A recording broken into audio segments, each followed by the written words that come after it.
হাতে গোনা কটা দিন, তারপরেই দুর্গাপুজো। শুক্রবার শহরে 9টি বড় বড় পুজো মণ্ডপগুলোর নিরাপত্তা খতিয়ে দেখলেন কলকাতা পুলিশ কমিশনার মনোজ ভার্মা।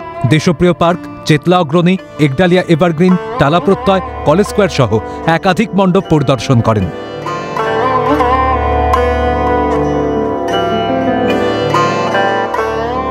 সাংবাদিকদের মুখোমুখি হয়ে পুলিশ কমিশনার জানান, সাধারণ মানুষের নিরাপত্তার কথা মাথায় রেখে পুজো বন্ধু অ্যাপ চালু হয়েছে। সেই অ্যাপের মাধ্যমে কোনো মণ্ডপে গেলে কোন রুটে যেতে হবে, কোন দিক দিয়ে প্রবেশ করা যাবে, পাশাপাশি গুরুত্বপূর্ণ ফোন নম্বরগুলো অ্যাপের মাধ্যমে জানা যাবে।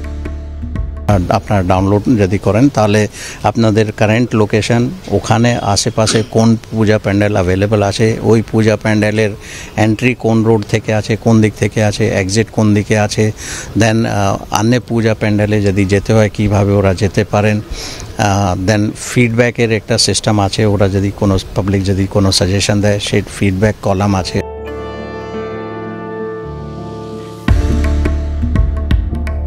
বড় প্রতিমা মানেই দেশপ্রিয় পার্কের পুজো। প্রতিমা দর্শনে থেকে ভিড় জমে এই মণ্ডপে। সাধারণ মানুষের কথা মাথায় রেখেই তৎপর কলকাতা পুলিশ। খতিয়ে দেখলেন মণ্ডপের চারিদিক।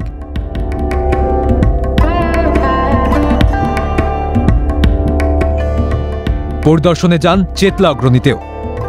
আমরা রেডি আছি, Kolkata police from security point of view আমরা প্রস্তুত আছি। ট্রাফিক আমরা ভালো করেই ম্যানেজ করতে পারবো।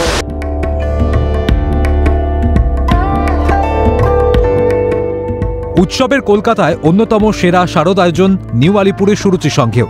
বৃষ্টি মাথায় পুজো মণ্ডপ ঘুরে দেখেন কলকাতা পুলিশ কমিশনার। সব মিলিয়ে পুজো প্রস্তুতি তুঙ্গে। এখন শুধু দিন গুনছে বাঙালি।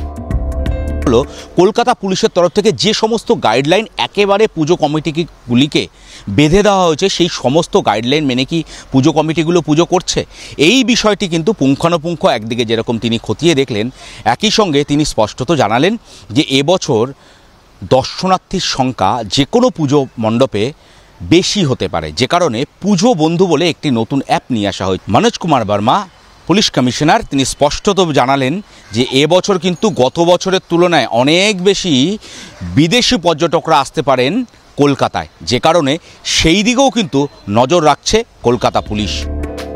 ক্যামেরায় সঞ্জীব চক্রবর্তীর সঙ্গে শুভজিৎ দে ও খালিদ জামালের রিপোর্ট, ক্যালকাটা নিউজ।